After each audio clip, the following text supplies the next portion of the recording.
दोस्तों, ये कहानी है उन कैदियों की जिन्होंने दुनिया की सबसे ताकतवर और होशियार सेना को चकमा दे दिया, लेकिन उनके बदले न जाने कितने लोगों को अपनी जान दांव पर लगानी पड़ी। तो कहानी शुरू होती है, हिटलर का दौर चल रहा है। बेगुनाहों को उनके घर से बाहर निकालकर बेवजह मारा जा रहा है, और वो भी पूरी दुनिया के सामने। लेकिन किसी की हिम्मत नहीं थी कि कोई इस चीज के ऊपर उंगली उठा सके, क्योंकि अगर उन्होंने ऐसा किया तो उनका पूरा देश नक्शे से गायब हो जाएगा। इन्होंने जर्मनी में ही कई जगहों पर ऐसे कैंप बना रखे हैं जिसमें किसी के जाने का मतलब था कि उनकी मौत तय है, और खासकर ज्यूस लोगों को जिनसे हिटलर की खास दुश्मनी थी। और उसने उनके साथ क्या किया ये हम सभी जानते हैं। वह एक कैदी जिसे कैंप के गेट पर ही टांग दिया जाता है, क्योंकि वहां से उसने भागने की कोशिश करी थी, और वो सभी को डराना चाहते थे कि अगर किसी ने ऐसा दोबारा किया तो उसका अंजाम भी यही होगा। दूसरी तरफ कुछ बीमार और भूख से मरे हुए कैदियों को भी देखते हैं, जिन्हें बाहर लाकर वही कैंप के बीच में ही गाड़ दिया जाता है। जिसके बाद हम कुछ लाशों को देखते हैं जिन्हें किसी जानवरों की तरह एक कमरे में सड़ने के लिए छोड़ दिया जाता है। कुछ इस तरह से इस कैंप का हाल था। सही खाना किसी को मिलता नहीं था, लेकिन काम हर रोज उनसे करवाया जाता था। अब ऐसे कैंप पोलैंड के कई सारी जगहों पर बनाया गया था, लेकिन सबसे ज्यादा यही चर्चों में था, क्योंकि यहाँ पे ज्यादा दरिंदगी हो रही थी।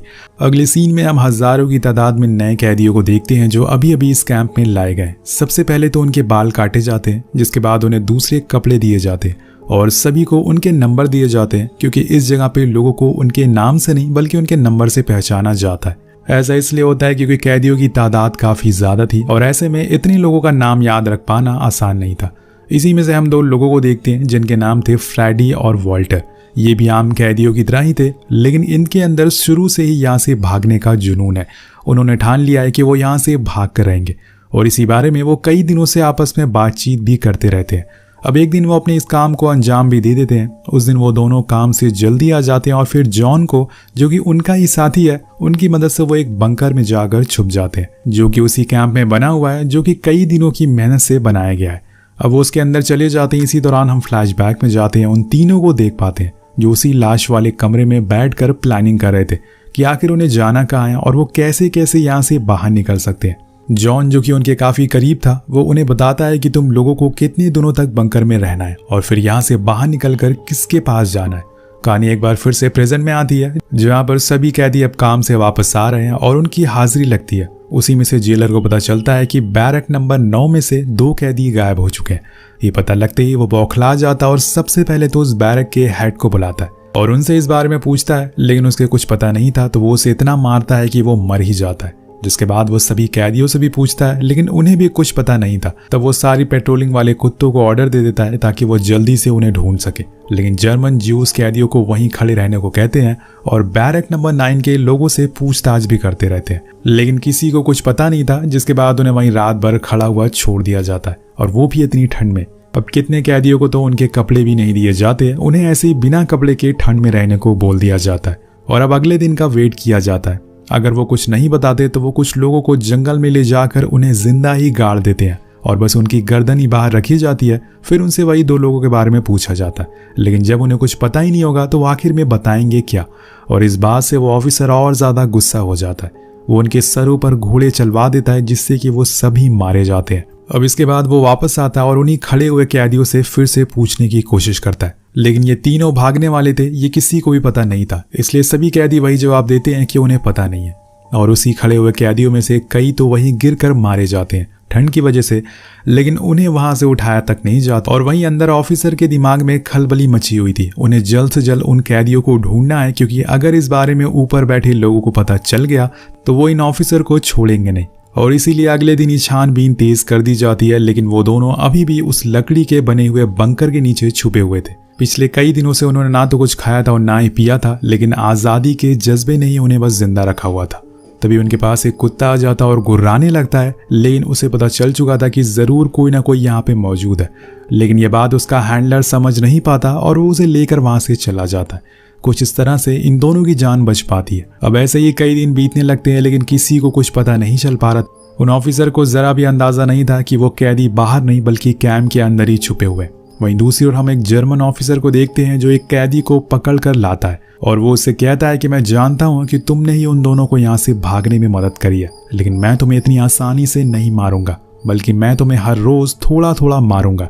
दरअसल वो उसे बस डराना चाहता था, जिससे कि वो उनके बारे में सब कुछ बता दे। तब तक वहां पे कुछ ट्रक्स आ जाते हैं जिसमें बहुत सी औरतें और बच्चे थे। जिन्हें अब यहाँ पर कैद करके रखा जाएगा। लेकिन उन्हीं में से कुछ लोग भागने लगते हैं और उन पर अंधाधुंध गोलियां चलना शुरू हो जाती है, जिसमें कई सारे लोग मारे जाते हैं। लेकिन उन्हें कम से कम एक आसान मौत मिल गई थी। यहाँ रहते तो हर रोज थोड़ा थोड़ा करके मरते। अब कहानी आगे बढ़ती है और यहाँ हम बैरक नंबर 9 के कैदियों को देखते हैं, जो अभी भी उसी जगह पर खड़े हुए थे। बाकियों को तो भेज दिया गया था, लेकिन उन्हें बिना खाना पानी के वहीं खड़ा रखा गया था। पर कुछ देर बाद वहाँ एक ऑफिसर आता और वो उन सभी को काम पर भेज देता है। लेकिन उसके जाने के बाद हम 3 लोगों को देखते हैं जो वहीं पर पड़े हुए थे। उनकी भूख और ठंड से मौत हो चुकी थी। अब जिस जगह पर फ्रेडी और वॉल्टर रह रहे थे वो असल में लकड़ी रखने की जगह होती है, जिसके नीचे ही ये लोग छुपे थे। लेकिन अब वो देखते हैं कि वहाँ पर और लकड़ियाँ लाई जा रही है और उनके ऊपर रखी जा रही है। इस बात से वो डर जाते हैं, क्योंकि अगर ज़्यादा लकड़ियाँ हो गई तो वो बाहर निकल नहीं पाएंगे और यहीं मारे जाएंगे। इसलिए उन्हें अब सही समय देखकर यहाँ से जल्द निकलना होगा, क्योंकि कुछ ही दिनों में बर्फ गिरने वाली है और ऐसे में लकड़ियों का बोझ काफ़ी ज़्यादा हो जाएगा। इधर सभी कैदी काम से वापस आ जाते हैं और उन्हें अपने कैंप में भेज दिया जाता है। लेकिन वो बैरक नंबर 9 के लोगों को फिर से वहीं खड़ा कर दिया जाता है, उसी खून जमा देने वाली ठंड में। लेकिन यहाँ वो ऑफिसर हार नहीं मान रहा था। वो हर रोज़ वही चीज़ करता है जिससे कि वो कैदी डर जाए, उनके बारे में बता दे। यहाँ तक कि वो उनके सामने एक ज्यूस को ला कर खड़ा कर देता है और कहता है कि मैं इसे यहीं मार दूंगा अगर किसी ने कुछ नहीं बताया। अब वो उसको मार भी देता है। 3-4 कैदियों को तो वो फांसी पर भी चढ़ा देता है। लेकिन इन सब चीज़ों से कोई फर्क नहीं पड़ रहा था। उसकी सारी कोशिशें नाकाम होती जा रही थी, इसलिए वो अब और ज़्यादा चिड़चिड़ा हो गया था। वहीं दूसरी ओर हम फ्रेडी और वॉल्टर के बंकर में कुछ हलचल देखते हैं। उन्होंने ठान लिया था कि आज ही रात वो यहाँ से भाग जाएंगे। वो इस छोटी सी जगह पर नहीं गुजारा कर सकते थे। अब वो धीरे धीरे कोशिश करना शुरू करते हैं, लेकिन उन्हें जिस बात का डर था वही होता है। लकड़ियों के ऊपर बर्फ जम चुकी थी, जिससे कि उसका वजन और भारी हो जाता है। वो अपनी पूरी कोशिश लगाते हैं और फाइनली वो लकड़ी के पल्ले को हटाने में कामयाब हो जाते हैं। लेकिन अगर उन्होंने सारी लकड़ियां गिरा दी तो आवाज हो सकती है, इसलिए उन्हें यह काम भी चुपचाप करना होगा। वो धीरे धीरे उस छोटी सी जगह से बाहर आते हैं और फिर रेंगते हुए वहां से बाहर आने की कोशिश करते हैं। उन्होंने बहुत कम कपड़े पहन रखे थे, इसलिए उन्हें ठंड लगना शुरू हो जाती है। लेकिन इस समय उनके दिमाग में बस एक ही ख्याल था कि कैसे भी करके वो इस जगह से बहुत दूर चले जाएं, क्योंकि थोड़ी ही देर में सुबह होने वाली है। और सुबह जब जर्मन्स इन हटी हुई लकड़ियों को देखेंगे तो उन्हें पता चल जाएगा कि वो दोनों यहीं पर छुपे थे और वो फौरन अपनी आर्मी को इनके पीछे लगा देंगे। इसलिए वो दोनों सबसे पहले चुपचाप कैंप की फेंच तक जाते हैं और फिर उसे ऊपर करके बाहर निकल जाते हैं। और यहाँ से इन्हें तब तक भागते रहना है जब तक सुबह नहीं हो जाती। ये करते भी ऐसे ही हैं। पूरी रात भूखे प्यासे ये सब बस उस कैंप से दूर भागते रहते हैं। इनके शरीर में जितनी ताकत थी वो पूरी ताकत झोंक देते हैं। फिर कुछ ही समय बाद सुबह हो जाती है तो ये फौरन लकड़ी की झाड़ के नीचे छुप जाते हैं ताकि पेट्रोलिंग ऑफिसर इन्हें देख ना सके, और रात होते ही फिर से निकल जाते हैं। ऐसे ही कई दिनों तक चलते रहते हैं और इन दिनों रास्ते में जो कुछ मिलता है वो उसे खाते रहते हैं और अपने पेट को भरने की पूरी कोशिश करते हैं। उसी दौरान फ्रेडी देखता है कि वॉल्टर का पैर जख्मी हो गया है, जिसकी वजह से उसे चलने में दिक्कत हो रही है। वो फौरन एक कपड़ा लेकर उसके पैर में बांध देता है और उसे वहीं रात में आराम करने को कहता है।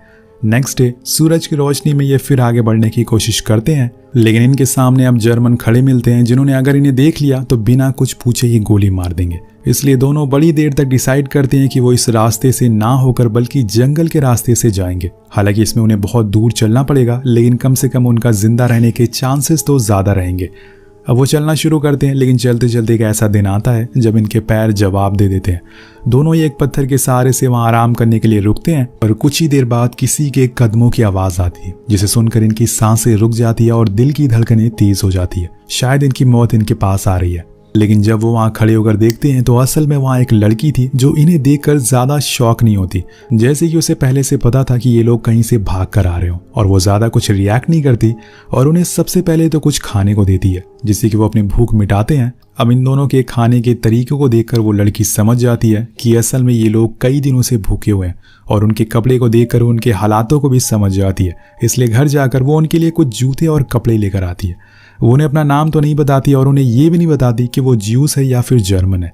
शायद उसके लिए चीज़ें मायने नहीं रखती। अगर वो यही सब चीज़ें सोचती तो इन दोनों की कभी मदद नहीं कर पाती। उसके लिए इंसानियत इन सब चीज़ों से ऊपर आती है। कुछ समय के बाद वो लड़की देखती है कि एक जर्मन ऑफिसर उनके काफ़ी करीबी खड़ा होकर स्मोक कर रहा है, इसलिए वो उन दोनों को एक सेफ जगह पर ले जाती है और वहाँ उनके बारे में पूछती। तब फ्रेडी बताता है कि वो ऑस्विच कैंप से भागे हुए हैं और उनके पीछे पूरी जर्मन सेना पड़ी है। उन्हें कैसे भी करके स्लोवाकिया तक पहुंचना है, जहां पर वो सेफ रह सकेंगे। लेकिन उससे पहले उन्हें पोलैंड का बॉर्डर क्रॉस करना पड़ेगा जिसमें काफ़ी खतरा है। तो वो लड़की अपने दोस्त से बात करती है और उसे इन लोगों के बारे में बताती है। अब उसका दोस्त इनकी मदद करने के लिए मान जाता और इनके साथ अगले दिन चलने लगता। लेकिन अगर किसी जर्मन ने उसे इन दोनों की मदद करते हुए देख लिया तो उसे भी मार देंगे। पर अभी वो इन सब चीज़ों के बारे में नहीं सोच रहा था।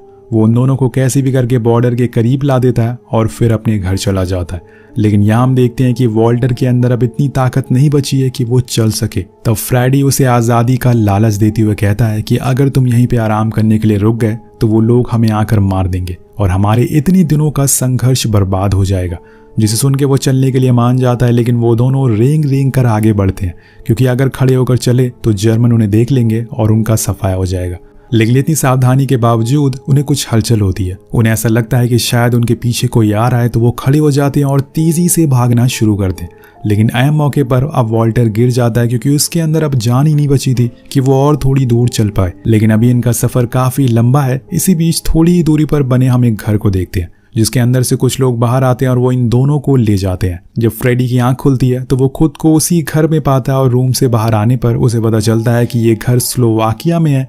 यानी कि इन्होंने वो कर दिखाया जो लाखों लोग करने की हिम्मत नहीं जुटा पाते। अब कुछ देर उस फैमिली से बात करने के बाद इन्हें सिटी में भेज दिया जाता है। यहाँ पे स्लोवाकिया के हायर ऑफिशियल से बात करने के लिए ये अर्जी डालते हैं, लेकिन वो उनसे नहीं मिलते। पर इनकी मुलाकात उसके असिस्टेंट से होती है जिन्हें बताते हैं कि मैं फ्रेडी और मेरा दोस्त वॉल्टर है, हम दोनों ही ऑस्विच कैंप से भागकर यहाँ पर आए हैं। हम चाहते हैं कि आपकी सरकार कुछ सख्त कदम उठाए ऐसे कैंप को बंद कराने के लिए, क्योंकि अभी भी वहाँ पर लाखों लोग कैद हैं जिन्हें बुरी तरह से मारा जा रहा है। अब अगले दिन बाइलक इनकी मुलाकात स्लोवाकिया के हायर ऑफिशियल से हो जाती है, जिनके सामने बैठकर वो बताते हैं कि हमने 2 साल उस कैंप में गुजारे हैं। हमारे साथ तकरीबन 4 लाख लोग वहाँ रहते हैं जिन्हें दूसरे शहरों से लाकर वहां कैद किया गया है, और मैंने अपनी बहनों को अपनी आंखों के सामने जलील होते हुए देखा है, अपने परिवार वालों को भूख से मरते हुए देखा है। मैं चाहता हूं कि आप इस बारे में सख्त कार्रवाई करें। उनकी बातों को सुनने के बाद सरकार कुछ कदम उठाती है, लेकिन कोई फायदा नहीं होता। सालों तक वो कैंप वैसे ही चलता रहता है। लेकिन जब 1945 में जंग खत्म हो जाती है तो उन सारे कैदियों को आज़ाद कर दिया जाता है। लेकिन शायद तब तक बहुत देर हो गई, क्योंकि सिर्फ ऑस्विच कैंप में जिसमें फ्रेडी और वॉल्टर थे उसमें तकरीबन 25 लाख मासूम, और पूरी जर्मनी में काफ़ी ऐसे कैंप बनाए गए जिसमें तकरीबन 60 लाख से ज़्यादा लोगों की जान गई, जिसमें सबसे ज़्यादा 5 से 10 साल के बच्चे थे जिन्हें गैस चैम्बर में डालकर मार दिया गया। अब कहानी के आखिर में हम एक सीन देखते हैं जिसमें एक जर्मन ऑफिसर लोगों को चुन रहा था कि आखिर किस किस को आज मारा जाए, और ये वो इतनी आसानी से कर रहा था जैसे कि वो कोई इंसान नहीं बल्कि कोई खिलौना हो। वेल दोस्तों, एक चीज़ हमें ये कहानी देखकर ज़रूर याद रखनी चाहिए कि हर अंधेरे के बाद उजाला ज़रूर आता है। हिटलर ने सोचा था कि वो पूरी दुनिया पर राज करेगा, लेकिन आखिर में उसे खुद को ही मारना पड़ा। वेल, आपको कहानी कैसी लगी? इस वीडियो पर एम करते हैं 350 कमेंट का, तो कमेंट जरूर करिएगा। मिलते हैं आपसे वीडियो में। Thank you so much watching. Peace out.